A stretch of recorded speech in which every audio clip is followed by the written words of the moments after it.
हमारे बीच में आज की मॉर्निंग असेंबली में टीबी चैंपियन श्रीमान अनिल ठाकुर जी और श्रीमान दिनेश चौहान जी हैं। तो श्रीमान अनिल ठाकुर जी टीबी थोड़े बेटा क्षय रोग सुना है नाम कभी? बीच में जाओ, बीच में नाम सुना है कभी? ऊपर को जा थोड़ा। मेरी बात सुन रहे हैं? टीबी नाम सुना है कभी? क्या है टीबी? एक बीमारी है ना, जिसको कुछ समय पहले लाइलाज माना जाता था, लेकिन मेरी हम डॉक्टर साहब से चर्चा हो रही थी तो उन्होंने कहा कि आज भी इससे बहुत सारे लोग अकाल मृत्यु को प्राप्त हो जाते हैं आज के डेट में। जबकि हम ऐसा मानते हैं जब तो मेडिकल साइंस है वो काफ़ी एडवांस हो गई है। तो श्रीमान अनिल ठाकुर जी हमें टीबी रोग के बारे में, उसके लक्षण क्या है, उसका उपचार क्या है और उससे कैसे बचा जा सकता है, इसके बारे में विस्तार से बताएंगे श्रीमान अनिल ठाकुर। धन्यवाद सर, बहुत बहुत धन्यवाद आपका समय देने के लिए। तो वेरी गुड मॉर्निंग बच्चों। जोर से बोलो ना। Very good morning. ठीक है आप सब लोग? तो मेरा नाम है अनिल ठाकुर, ठीक है। मैं नाहन ब्लॉक से हूँ और मैं एक टीबी चैंपियन हूँ और समाज में टीबी के प्रचार प्रसार के लिए काम करता हूँ। टीबी के बारे में किसने सुना है? हाथ खड़ा करो। टीबी की बीमारी के बारे में छोटे बच्चे वाला नहीं, छोटे बच्चे नहीं सुना। क्या मेरे को कोई बच्चा बताएगा कि क्या क्या सुना है? टीवी तो देखने वाला सोच रहे हैं, टीवी देखते हैं।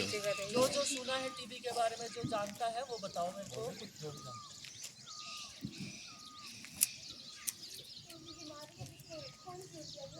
अच्छा हाँ ठीक है। क्या हो जाता है? क्या हो जाता है? हालत बुरी हो जाती है, ठीक है। और कोई बताना चाहेगा? बताओ बताओ बताओ ना, जो भी सुना है। हाथ पे इतने सारे खड़े किए, बताओ। मैं जानना चाहता हूँ कि क्या जानते हैं आप लोग टीबी के बारे में, जो भी सही गलत जो भी जानते हैं। नहीं, कोई नहीं बताएगा? चलिए मैं आपको बताऊँगा। टीबी के, अगर टीबी किसी को हो जाए तो उसको अलग कमरे में रखना चाहिए, ठीक है? ठीक बोल रहा हूँ? अगर किसी को टीबी हो जाए तो उसको अलग कर देना चाहिए ना। फैलने वाली बीमारी है वो, पता है? फैलने वाली है ना, तो अलग कर देना चाहिए। उसके बर्तन अलग करने चाहिए, उससे हाथ नहीं मिलाना चाहिए। क्या ये सही बोल रहा हूँ मैं? ठीक बोल रहा हूँ ना? और उसके साथ उठना बैठना कम करना चाहिए, ठीक है? ठीक बोल रहा हूँ? ओके। तो अगर आप में से किसी को टीबी हो गया और आपको मैं अलग बंद कर दूं कमरे में और खाने को ना दूं आपको, या अलग कर दूं, बर्तन आपके अलग कर दूं, कपड़े अलग आपके अलग कर दूं, कैसा लगेगा? अच्छा लगेगा? नहीं लगेगा ना? लेकिन ऐसा करते हैं लोग, ठीक है। आपने कईयों ने हाथ खड़े किए हैं लेकिन आप बोलने को तैयार नहीं है, जो बच्चे हैं। क्यों? क्योंकि आपको खुद पता है कि हाँ जो वो चीज़ें हैं वो गलत है, इसलिए नहीं आप शायद बोल रहे हैं। तो चलिए मैं टीबी के बारे में बताता हूँ। अभी भी हमारे समाज में टीबी के प्रति भेदभाव है। हम टीबी को एक घृणित बीमारी मानते हैं, एक ऐसी बीमारी मानते हैं कि अगर ये किसी को हो जाए तो उस व्यक्ति को अलग कर देना चाहिए, है ना। उसको, उसके कपड़े अलग होने चाहिए, उससे हाथ नहीं मिलाना चाहिए, उससे बातचीत नहीं करनी चाहिए। और क्यों नहीं करनी चाहिए? क्योंकि हमें भी टीबी हो जाएगा। कहते हैं ना, छुआछूत की बीमारी है, यही बोलते हैं ना। तो ऐसा नहीं है। मैं आप लोगों को थोड़ा सा, अच्छा आप लोगों ने अपने माता पिता या अपनी सोसाइटी से ही ये सब सुना होगा, तो उन्होंने भी अपने किसी सोसाइटी वाले से सुना होगा, उन्होंने भी किसी अपने सोसाइटी वालों से सुना होगा। तो वो जो चेन है वो बनी चल रही है, वो इन्फॉर्मेशन जो है एज इट इज़ अभी तक चल रही है। तो हम इस चेन को तोड़ने का काम कर रहे हैं, ठीक है। और आप हमारा फ्यूचर है, आप हमारा भविष्य है।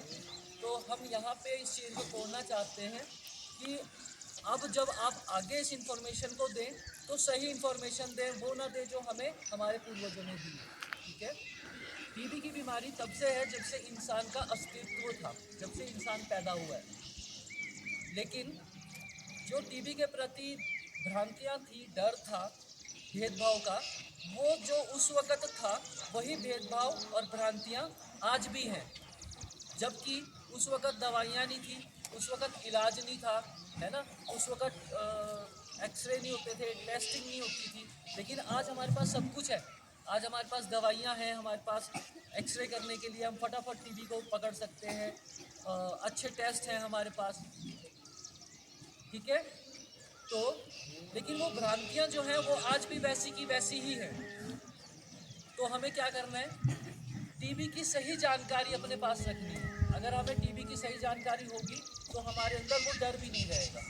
होता है ना, जब आपका मार्च में एग्ज़ाम होता है ना, नई क्लास में जाते हो, तो अगर एग्ज़ाम में आपको डर लग रहा है कि मेरा एग्ज़ाम आ रहा है और पता नहीं, और डर लगेगा आपको, तो डर कब लगेगा? अगर आपने पूरे साल पढ़ाई नहीं की तो आपको लास्ट में क्या लगेगा? डर लगेगा कि यार पता नहीं मैं पास होऊंगा कि फेल होऊंगा, लगेगा ना डर। लेकिन अगर आपने पूरे साल पढ़ाई की है और आपको किताब का हर चीज़ पता है तो आपको डर नहीं लगेगा। आप कहेंगे मुझे सब आता है, मैं पास हो जाऊँ, है ना? तो यही चीज़ इस सिचुएशन में है कि अगर आपको डर क्यों है? क्योंकि आपको सही इन्फॉर्मेशन का पता नहीं है। अगर आपके पास सही इन्फॉर्मेशन होगी तो आपको डर नहीं लगेगा। तो अब हम बात करते हैं टीबी के बारे में। टीबी 2 प्रकार की होती है, पल्मोनरी एंड एक्स्ट्रा पल्मोनरी। बताओ क्या होती है? Pulmonary and extra pulmonary TB, ठीक है? 2 किस्म की टीबी होती है।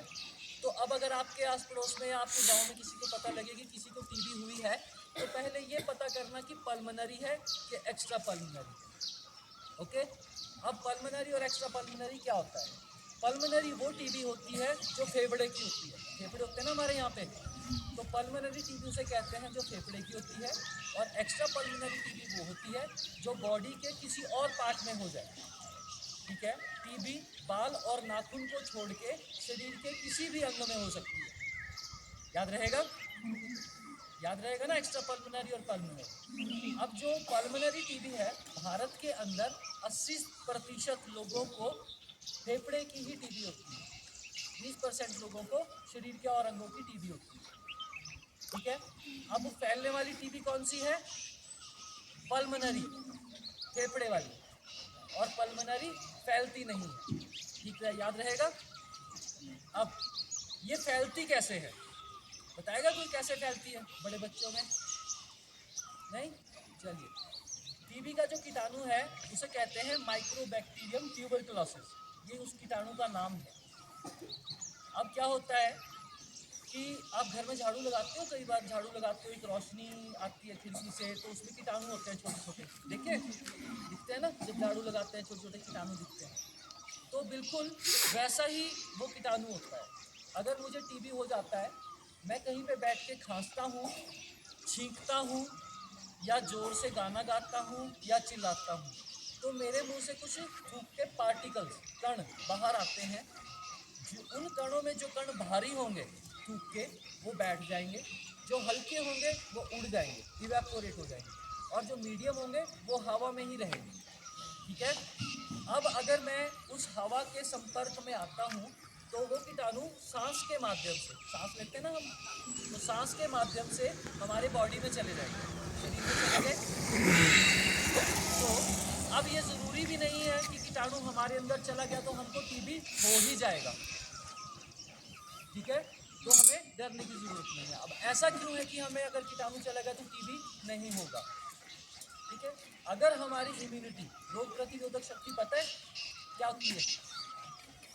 पता है? हमारे शरीर के अंदर रोग प्रतिरोधक शक्ति, इम्यून सिस्टम, बीमारियों से लड़ने की ताकत होती है, ठीक है? अगर हमारी वो इम्यून सिस्टम लो है तो हमारे को टीबी होने के चांसेस ज़्यादा रहते हैं। अगर हमारी इम्यून सिस्टम स्ट्रांग है तो हमें कुछ भी नहीं होगा। आप में से कई बच्चे ऐसे होंगे जो जल्दी जल्दी बीमार हो जाते हैं, है ना? हफ्ते में 15 दिन में जल्दी जुकाम लग जाता है, जल्दी खांसी हो जाती है, जल्दी बुखार हो जाता है। तो वो क्या है? इम्यून सिस्टम लो है उनका। और कई बच्चे ऐसे हैं जो पूरे साल बीमार ही नहीं होते, तो उनका क्या है? इम्यून सिस्टम स्ट्रांग है, यानी कि वो बीमारियों से लड़ते हैं। याद रहेगा? तो अब हमें अपना इम्यून सिस्टम स्ट्रांग कैसे रखना है? अच्छे खाने से, ठीक है? आज की डेट में बाज़ार में चिप्स है, कुरकुरे है, बर्गर है, चाउमीन है, मोमो है, है ना, पास्ता है, पेस्ट्री है, क्या वो खाना हमारे लिए था? क्या ये खाना चाहिए हमें? नहीं खाना चाहिए ना। क्यों नहीं खाना चाहिए? क्यों नहीं खाना चाहिए? क्योंकि ये हमारा खाना था ही नहीं। जब भगवान ने पृथ्वी में हर जीव को भेजा, मछली भेजी, पंछी भेजे, कुत्ता भेजा, गाय भेजी, बिल्ली भेजी, इंसान भेजे, शेर भेजे, तो उन्होंने कहा कि मैं भेज तो रहा हूँ पर ये जिएंगे कैसे? तो हमको खाने के लिए भी भेजा कुछ, है ना। कुत्ते के लिए क्या भेजा? मांस भेजा। शेर के लिए क्या भेजा? मांस भेजा। चिड़िया के लिए क्या भेजा? फल फ्रूट भेजे, दाने भेजे। मछली के लिए क्या भेजा? अंदर कुछ खाने के लिए पानी में भेजा ना, फिर वो खा के जीतते हैं। तो हमारे लिए क्या भेजा था? जब हमको पृथ्वी में भेजा भगवान ने इंसान को, तो हमारे लिए क्या भेजा? बताएगा कोई? बताओ। दालें भेजी थी, सब्जियां भेजी थी, फ्रूट्स भेजे थे, दूध, घी, मक्खन, मांस, मछली भेजा था। लेकिन हम क्या खा रहे हैं? Burger, pizza, pasta, chow mein, momo, है ना। तो इससे क्या होता है? हमारी इम्यूनिटी लो होने के चांसेस हैं। तो हमें जो भी करना है, घर का खाना खाना है, हेल्थी खाना खाना है। अच्छा, आज सुबह कितने बच्चे ब्रेकफास्ट नहीं करके आए? हाथ खड़ा करो। खाना नाश्ता आधे कितने से बच्चे ज़्यादा नहीं करके होंगे। आए? आप खड़ा करो। सब करके आए? अभी नहीं बता रहे हैं। सब करके आए? चलिए, तो बच्चों, अगर हम अच्छा खाना नहीं खाएंगे, हमारी बॉडी हेल्थी नहीं होगी, तो आगे हमने बहुत कुछ बनना है ना, डॉक्टर बनना है, इंजीनियर बनना है, बहुत कुछ बनना है। तो अगर हेल्थी बॉडी होगी, हेल्थी माइंड होगा। अगर आपका शरीर अच्छा होगा तो आपका दिमाग भी अच्छा होगा। दिमाग अच्छा होगा तो आप हर चीज़ अच्छी कर पाओगे, है ना। पढ़ भी इसीलिए रहे हो ना, कल को डॉक्टर बनना है, पैसे कमाओगे। पैसे कमा के क्या करोगे? अच्छा ही खाओगे, खाने के लिए तो कर रहे हो ना पैसा। तो अगर अभी से अच्छा नहीं खाओगे तो फिर आप वहाँ तक पहुँच नहीं पाओगे, है ना। तो हमेशा खाना टाइमली खाना है। ऐसा नहीं करना कि मैं दिन रात पढ़ाई ही करूँ, खाना छोड़ दूँ, नहीं। खाने के टाइम पे खाना, सुबह ब्रेकफास्ट टाइम पे, लंच टाइम पे, डिनर टाइम पे, है ना। बीच में 2 रिफ्रेशमेंट वो भी लेनी है, तो आप अच्छा खाना खाएं। अब हम बात करते हैं टीबी की, कि टीबी कितने प्रकार की हमने बता दी। अब हम बात करते हैं स्टेजेस की, कि इसकी स्टेजेस कितनी होती हैं। तो पहली स्टेज होती है लेटेंट टीबी। क्या होती है? लेटेंट टीबी वो टीबी है कि जब कीटाणु आपके शरीर के अंदर है लेकिन वो एक्टिव नहीं हुआ है, इनएक्टिव फॉर्म में पड़ा है, ठीक है, अभी वो एक्टिव नहीं हुआ है। उसके बाद आती है एक्टिव टीबी। एक्टिव टीबी में क्या होता है कि कीटाणु एक्टिव हो जाता है और आपके शरीर में टीबी के लक्षण दिखने शुरू हो जाते हैं, ठीक है, लक्षण दिखने शुरू हो जाते हैं। उसके बाद आता है MDR, multi drug resistant TB. Multi drug resistant TB क्या है? जब आपकी सेकेंड स्टेज हो गई, जो नॉर्मल टीबी है उससे ऊपर आप चले गए। उसके बाद है TDR, totally drug resistant TB, वो उसकी और ऊपर स्टेज है। और फिर है XDR, extremely drug resistant TB. Extremely drug resistant TB पे व्यक्ति को बचाना बड़ा मुश्किल होता है, ठीक है, वो होती है लास्ट स्टेज, याद रहेगा। तो हमें जब भी अगर टीबी के लक्षण दिखते हैं, कब? सेकंड पे, जब टीबी एक्टिव हो जाती है, तो उस वक्त हमने डायरेक्ट अपना टेस्ट करवाना है, ठीक है। कोई झाड़ फूक नहीं कराना, कोई धागा नहीं बनवाना, किसी केमिस्ट के पास नहीं जाना, ठीक है, कोई प्राइवेट हॉस्पिटल में नहीं जाना, सीधे सरकारी हॉस्पिटल में जाना है और अपना टेस्ट करवाना है। आप आस पड़ोस में बोल सकते हो, अगर आपको लक्षण, अभी मैं बताऊंगा कि क्या होते हैं, वो अगर लक्षण आपको दिखते हैं अपने फैमिली में, आस पड़ोस में, तो आपने बोलना है कि जाके टीबी का टेस्ट करवाओ भाई, ठीक है। टीबी का टेस्ट बिल्कुल फ्री है गवर्नमेंट हॉस्पिटल में, कोई पैसा नहीं लगता।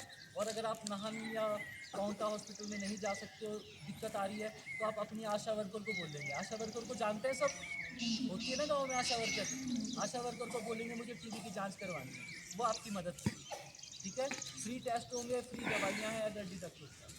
अब टीबी के लक्षण क्या हैं? कैसे पता लगेगा कि मुझे टीबी हो रहा है या किसी को टीबी हो रहा है? बताएगा कोई? एक दो लक्षण बताएगा कोई? अमिताभ बच्चन को देखा है टीवी में बोलता है 2 हफ्ते से ज़्यादा खांसी है तो टीबी के लक्षण देखा है अमिताभ बच्चन को? चलिए, अगर आपको 2 हफ्ते से ज़्यादा खांसी है, 2 हफ्ते का मतलब है 14 दिन, अगर उससे ज़्यादा आपको लगातार खांसी है, बलगम वाली है, बलगम में खून आ रहा है, तो ये क्या है? एक लक्षण है कि आपको टीबी हो सकता है। अगर आपको 7 बजे शाम को अंधेरा होते ही बुखार हो जाता है बहुत तेज 104 103, तो ये एक लक्षण है और रेगुलर रहता है, रोज़ आता है, तो ये क्या है, एक लक्षण है कि आपको टीबी हो सकता है। अगर आपको सोते समय रात को बहुत ज़्यादा पसीना आता है, इतना पसीना कि आपके पूरे कपड़े गीले हो जाएंगे, पानी निचोड़ लो चाहे उनको पानी में, है ना, कंबल तकिया सब गीला हो जाएगा, तो ये क्या है, एक लक्षण है कि आपको टीबी है।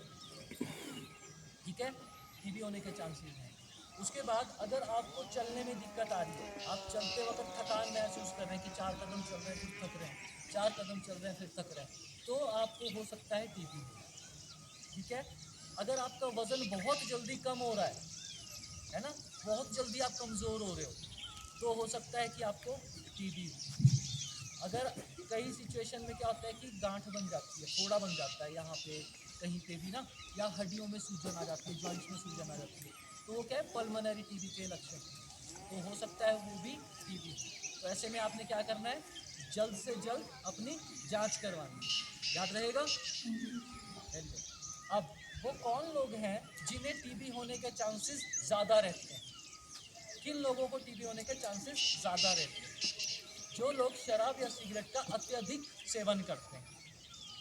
ठीक है, जो माताएं बहनें अपने बच्चों को दूध पिलाती हैं।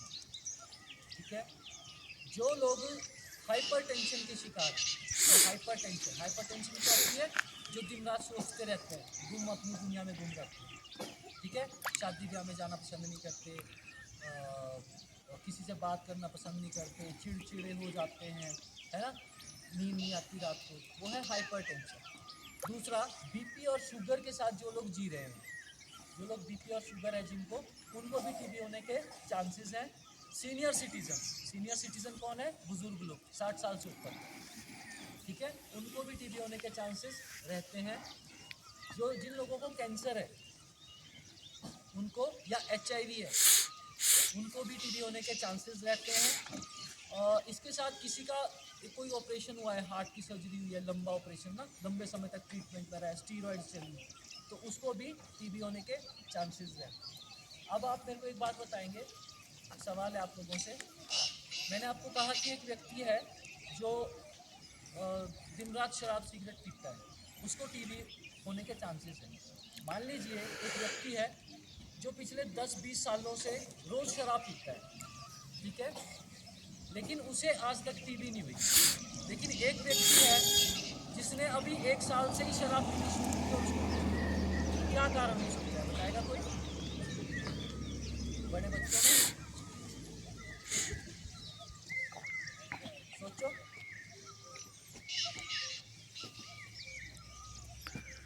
बताओ। हाँ, कोई आराम से बताओ। एक का ह्यूमिनिटी सिस्टम कमजोर है, एक का स्ट्रॉन्ग है। एक का इम्यूनिटी सिस्टम कमजोर है, एक का स्ट्रॉन्ग है। एक का स्ट्रॉन्ग है, किसका स्ट्रॉन्ग है, जो 20 साल से शराब पी रहा है। अच्छा, वो कैसे स्ट्रॉन्ग हुआ, चलो अच्छा है, इन्होंने सोचा, इन्होंने दिमाग लगाया, इन्होंने पॉइंट ठीक पकड़ा कि उनका इम्यूनिटी स्ट्रॉन्ग था। अब उसका इम्यूनिटी स्ट्रॉन्ग कैसे था कि वो व्यक्ति शराब पीता है लेकिन अच्छा खाना खाता है, अपनी बॉडी को अच्छा आहार देता है, तो क्या हुआ, उसका इम्यून सिस्टम स्ट्रॉन्ग रहा। लेकिन जिसने 1 साल से भी शराब पीनी शुरू की है, वो पता क्या करता है, सुबह उठता है, पैग मारता है, जाता है, फिर नहाता धोता है, फिर पैग मारता है, फिर जाता है, थोड़ी देर में इधर उधर घूमता है, खाना नहीं खाता, फिर पैग मारता है, वो शाम तक ना पैग ही मारता रहता है, खाना नहीं खाता, तो उसका क्या हुआ, इम्यून सिस्टम लो हुआ। अब एक माता बहन जो है वो अपने बच्चे को दूध पिलाती है ना, तो जब वो दूध पिलाती है तो क्या होता है, वो अपने बॉडी में से न्यूट्रिएंट्स बच्चे को देती है दूध के माध्यम से, तो वो अपने बॉडी से न्यूट्रिएंट्स निकाल के तो दे रही है, लेकिन खुद कुछ नहीं खा रही, खुद वो भूखी रहती है, तो क्या होगा, उसका इम्यूनिटी लो होगी। ठीक है, तो हमने अपना जो इम्यून सिस्टम है वो स्ट्रॉन्ग रखना है, और वो कैसे होगा, अच्छे खाने से, याद रहेगा। ठीक है, दूसरा, हमने अभी आपको बताया, आपने कहा कि टीबी हो जाए तो अलग हो जाए, कमरे में रख दे, है ना, मैंने आपको ये भी बताया कि ऐसा नहीं करना है। टीबी किसी को भी हो सकता है, बच्चा, बूढ़ा, जवान, अमीर, गरीब। अमिताभ बच्चन को टीबी हुआ, सौरभ गांगुली को टीबी हुआ, कितने अमीर लोग थे वो, खाने की कमी थी उनको, लेकिन हुआ ना, तो उनको जब हो सकता है तो हम तो कहीं स्टैंड ही नहीं करते ना, तो टीबी किसी को भी हो सकता है, तो हमें भेदभाव नहीं करना है किसी के साथ भी, चाहे पड़ोसी है चाहे हमारी फैमिली का है, हमें उसके साथ अच्छा व्यवहार रखना है। प्रोटेक्शन क्या रखनी है कि अगर तो एक्स्ट्रा पल्मोनरी टीबी है, बॉडी के किसी और पार्ट में है, तो हमें भेदभाव तो वैसे करना ही नहीं, क्योंकि वो तो फैलती नहीं है ना। अगर पल्मोनरी है तो उसमें भी हमको भेदभाव नहीं करना है, लेकिन प्रोटेक्शन रखनी है। प्रोटेक्शन क्या रखनी है कि जिस व्यक्ति को टीबी हुआ है उसको मास्क देना है, कि मास्क लगाना है, ठीक है, ताकि वो कीटाणु बाहर ना आए। जिस कमरे में वो व्यक्ति रहता है उस कमरे में वेंटिलेशन होनी चाहिए, हवा का आदान प्रदान, खिड़कियां दरवाजे खुले होने चाहिए, जो कीटाणु अंदर ना रहे। तीसरा क्या है, उसको अच्छा खाना चाहिए उस वक्त। ऐसा नहीं है दाल रोटी चावल दाल, नहीं, उसको अच्छा खाना चाहिए, हाई प्रोटीन वाला खाना जिसमें अच्छा प्रोटीन हो, दालें, मीट, मछली, अंडा, दूध, घी, दही, है ना, हर चीज़ हाई प्रोटीन उसको चाहिए, ठीक है। अच्छी डाइट देनी है। दूसरा, ऐसा नहीं है जिसके बर्तन अलग करने, बर्तन रखो अपने साथ ही रखो, लेकिन वो साफ़ होने चाहिए, कि जब आप उसको खाना देते हो, उसको खाना खिलाने के बाद उन बर्तनों को लाओ और गर्म पानी से धो के बाहर रख दो, जहाँ पे आप आम बर्तन पड़े। उसके कपड़े अलग करने की ज़रूरत नहीं है, लेकिन उन कपड़ों को धोने की ज़रूरत है, कि डेली उसके कपड़े लाए और नहाने के बाद धोए और धूप में सुखा दें।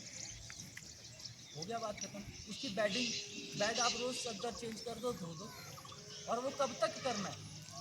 इस बीमारी का ट्रीटमेंट 9 महीने, 11 महीने, 18 महीने, 28 महीने तक चलता है, 3-3 साल तक चलता है। तो क्या हमें इतना लंबा समय तक भेदभाव करना चाहिए? नहीं। कब तक? जैसे ही मान लीजिए मुझे टीबी डिटेक्ट हुआ और मेरी दवाइयाँ आज से शुरू हुई, तो लगभग 7 से 14 दिन के अंदर मेरी जो खांसी है वो बंद हो जाएगी। दवाइयाँ अपना काम शुरू करेंगी ना, मैं ठीक होने लगूंगा, जो टीबी का कीटाणु है वो बंद होने लगेगा, तो फिर क्या होगा, मेरी खांसी बंद हो जाएगी। जब मेरी खांसी बंद हो गई तो बैक्टीरिया फैलेगा ही नहीं, है ना। तो मुझे 9 महीने तक उसके साथ भेदभाव करने की ज़रूरत नहीं है। दूसरी बात, अगर किसी को टीबी हो जाए तो छुपाने की ज़रूरत नहीं है। ऐसा नहीं सोचना कि यार मैं दुनिया में बताऊंगा किसी को, या तो बताऊंगी तो लोग मेरे से भेदभाव करेंगे, मुझसे बात नहीं करेंगे। कोई बात नहीं, ना करें, लेकिन छुपाना नहीं है। सबको बताना है कि मुझे टीबी है, उनको ये बताना है कि मैं कैसे जी रहा हूँ, क्या दवाइयाँ खा रहा हूँ, मैं कैसे ठीक हो रहा हूँ, मुझमें क्या फ़र्क पड़ रहा है, ताकि उनको पता लगे कि हाँ टीबी अब क्योरेबल है, वो ठीक हो सकती है, ठीक है ना। तो अगर आप ऐसा करते हो तो हमारी आने वाली जो पीढ़ी है वो टीबी से डरेगी नहीं, वो टीबी के डर से मानसिक रूप से ख़त्म नहीं होगी, ठीक है। अब अगर किसी व्यक्ति को टीबी होता है, वो घर का मुखिया है और गरीब है, अपने पूरे परिवार को पालता है, तो वो तो बीमार हो गया ना। अब वो अपने परिवार को कैसे पालेगा? उसके पास फाइनेंशियल सपोर्ट नहीं है। तो गवर्नमेंट की एक स्कीम है निक्षय मित्र योजना। निक्षय मित्र वो है कि अगर किसी को लगता है कि मैं अपना भरण पोषण करने में दिक्कत महसूस कर रहा हूँ, तो वो निक्षय मित्र पोर्टल पर रजिस्टर करवाएगा अपने आप को, अपनी आशा वर्कर को बोलेगा या अपने CHO जो होते हैं उनको बोलेगा, डिस्पेंसरी में डॉक्टर होते हैं उनको बोलेगा, उनकी रजिस्ट्रेशन होगी। और फिर क्या होगा कि उनको हर महीने जब तक उनका इलाज चल रहा है एक फूड बास्केट मिलेगी। उस फूड बास्केट में अनाज होगा, उसको महीने भर का, दाल, चावल, आटा, दालें और भी बहुत कुछ। पॉन्टा की तिरुपति कंपनी प्रोटीन पाउडर का डब्बा दान करती है, वो निक्षय मित्र है, वो पूरी एक यूटिलिटी भेजती है। 35-36 रुपये का डब्बा है वो, जो भी जितनी अगर किसी को टीबी हो जाता है तो उसको वो दान करती है, ठीक है। तो वैसे ही हमारे निक्षय मित्र हैं, कई लोग जो अमीर लोग हैं वो डोनेट करते हैं, तो आप उस पर रजिस्ट्रेशन कर सकते हो। तो उसका भरण पोषण जो है जब तक ट्रीटमेंट चल रहा है तब तक वो सरकार वहन करेगी। इसके अलावा अगर किसी को नॉर्मल टीबी होती है तो हर महीने 1000 रुपया उसके खाते में डाला जाता है, और अगर किसी को MDR हो जाती है तो उसको 1500 रुपया हर महीने दिया जाता है। याद रहेगा। तो मैं आप लोगों से इस लेक्चर के माध्यम से ये उम्मीद करता हूँ कि आप टीबी से डरे ना, और लोगों को भी कहें कि डरे ना, टीबी ठीक हो सकता है। हाँ, लेट नहीं होना चाहिए, जितना जल्दी टीबी को पकड़ोगे उतना जल्दी ठीक होने के चांस हैं, ठीक है। चलिए अब हम एक नारा लगाएंगे, टीबी हारेगा देश जीतेगा। क्या?